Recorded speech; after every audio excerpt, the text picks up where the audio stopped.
নমস্কার বন্ধুরা, বংটাচ কুকিংয়ে আপনাদের স্বাগত। আজকে আরেকটি রেসিপি নিয়ে চলে এসেছি। আজকের বানাতে চলেছি একদম রেস্টুরেন্ট স্টাইল পনির দো পেঁয়াজা। আর এটা শুধু রেস্টুরেন্টের মতো নয়, রেস্টুরেন্টের থেকে অনেক গুণ ভালো হবে যদি এইভাবে বানান। আর দেখাবো পনিরকে ফ্রাই করলেও কীভাবে সফট অ্যান্ড জুসি হবে।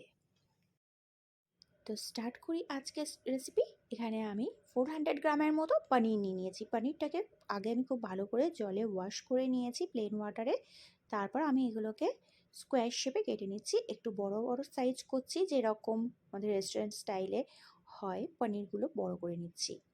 আর এটা দেখতেও ভালো লাগে। আর আপনারা যদি চান ছোটো শেপেও করতে পারেন। এবারে আমি একটা বলে 4 to 5 টেবিল স্পুন জল ছড়ানো টক দই নিয়ে নিচ্ছি। আর এই টক দইয়ের মধ্যে দিয়ে দিচ্ছি 1 টেবিল স্পুনের মতো কাশ্মীরি লঙ্কার গুঁড়ো, 1/4 মতো হলুদ গুঁড়ো, পরিমাণ মতো লবণ, 1 টিস্পুনের মতো কালো মরিচ গুঁড়ো, 1/2 টিস্পুনের মতো আদা বাটা আর রসুন বাটা, আর এখানে 1 চা চামচের মতো রোস্টেড কাসুরি মেথি দিয়ে দিচ্ছি। এবার এইগুলোকে আমি খুব ভালো করে মিক্স করে নেব। খুব ভালো করে মিক্স করে নিতে হবে। এবার এতে আমি পনিরের টুকরোগুলো দিয়ে দিচ্ছি, দিয়ে খুব ভালো করে মিক্স করে নেব। পনিরে যেহেতু ইটসেলফ কোনো টেস্ট হয় না, এইভাবে একটু রেখে দিলে মেখে ফ্রাই করলে এর টেস্টটা খুব ভালো হয়। এইভাবে মেখে আমি এটা 10 মিনিটের জন্য সাইডে রেখে দেবো এবং 10 মিনিট পর আমরা কুকিংটা শুরু করব। আমি এখানে ফ্রাইং প্যান নিয়ে নিয়েছি। এখানে 3 to 4 টেবিল স্পুনের মতো সাদা তেল ভালো করে গরম করে নিচ্ছি। তারপর পনিরগুলোকে একে একে ছেড়ে দিচ্ছি। পনিরগুলো ভাজার সময় একটু জল বেরোবে, তার জন্য টেনশন নিতে হবে না। এটা জলটা খুব তাড়াতাড়ি শুকিয়ে যাবে আর পনিরগুলো খুব সুন্দর একটা কালার হয়ে যাবে। মিডিয়াম ফ্লেমে 3 থেকে 4 মিনিট মতো ভাজলেই এটা সুন্দর একটা কালার চলে আসবে। দেখুন গ্রেভিটা আস্তে আস্তে শুকিয়েও যাচ্ছে, এরকমভাবে ফ্রাই হয়ে যাবে। এটা কিন্তু টিক্কা হিসাবেও বাচ্চারা খেতে পারে। এবার এটা আমি সাইড করে রেখে দিলাম। এবার এতে আমি আরও 2 টেবিল স্পুনের মতো তেল দিয়ে দিলাম, দিয়ে তাতে গোটা গরম মশলা, তেজপাতা, দালচিনি, এলাচ, লবঙ্গ আর 1 চা চামচের মতো আস্ত জিরে দিয়ে দিলাম। এবার এটাকে তেলে 10 সেকেন্ডের মতো নেড়ে যখন সুন্দর গন্ধ বেরোবে, তখন এতে আমি দিয়ে দিলাম 2টো বড় সাইজের পেঁয়াজের কুচি, ছোট ছোট করে কুচি করে নিয়েছি। নিয়ে সামান্য এটাতে তেলে নেড়ে নেব। যখন সামান্য একটু কালার চেঞ্জ হবে, তখন এতে অ্যাড করে দেবো 1 টিস্পুনের মতো জিঞ্জার পেস্ট, 1 টিস্পুনের মতো গার্লিক পেস্ট, আদা রসুন বাটাটা দিয়ে ভালো করে এটাকে ভেজে নেব। খুব ভালো করে এবার এই সময় ভাজতে হবে, যাতে এর কোনো রকম র স্মেল না থাকে।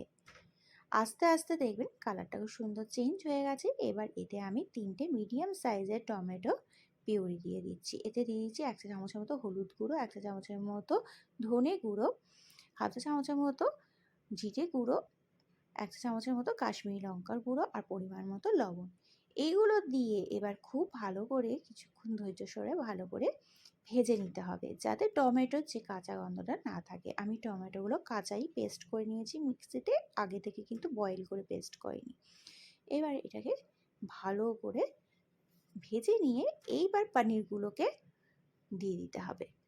বেশিক্ষণ এই রান্নাটা টাইম লাগে না, আপনারা কিন্তু অবশ্যই ট্রাই করে দেখবেন। আর এর সঙ্গে বাটার নান খুব ভালো লাগে, যে রেসিপি আমার চ্যানেলে আছে, অবশ্যই দেখে নেবেন।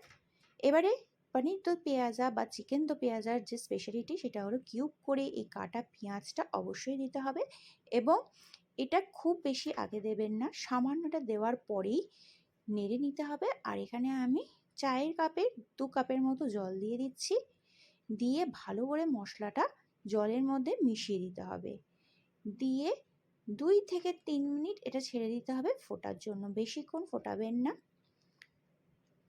আর পেঁয়াজগুলোর খুব একটা কালার চেঞ্জ হবে না, এটা বেশ সাদা সাদা থাকবে, এই লুকটা খুব ভালো লাগবে। দেখুন গ্রেভিটা একটু শুকিয়ে এসছে। এবার এতে আমি 1 টিস্পুনের মতো চিনি দিলাম, ওটা অপশনাল। আর গরম মশলা গুঁড়ো, ধনেপাতা কুচি দিয়ে দিচ্ছি। আর এর সাথে দিয়েছি চেরা কাঁচা লঙ্কা, যেটা দারুণ টেস্ট নিয়ে আসে। এবার দিয়ে আবার ভালো করে মিক্স করে দেবেন। এখানে গ্রেভিটা কিন্তু আপনারা আপনাদের পছন্দ মতো রাখতে পারেন। আমি একটু ট্রাই করলাম। আর এর যে নান রুটি যে বলছি, এটা কিন্তু প্লেন রুটির সঙ্গেও ভালো লাগে, আর নান রুটি বা বাটার গার্লিক নানের সঙ্গেও দারুণ লাগে। এবার এটাকে একটা সার্ভিং প্লেটে আমি সার্ভ করে দিচ্ছি। এর সঙ্গে কিন্তু আর কিছুই দরকার পড়ে না। পনিরগুলো কিন্তু খুব সফট হয়। এই রেসিপিটা যদি আপনাদের ভালো লেগে থাকে, লাইক শেয়ার অবশ্যই করবেন। আর আমার চ্যানেলের অন্যান্য রেসিপিগুলো যদি আপনাদের ভালো লাগে, অবশ্যই চ্যানেলটা সাবস্ক্রাইব করবেন। আবার দেখা হবে নতুন একটা রেসিপি নিয়ে। ততক্ষণের জন্য আপনাদের সবাইকে ধন্যবাদ।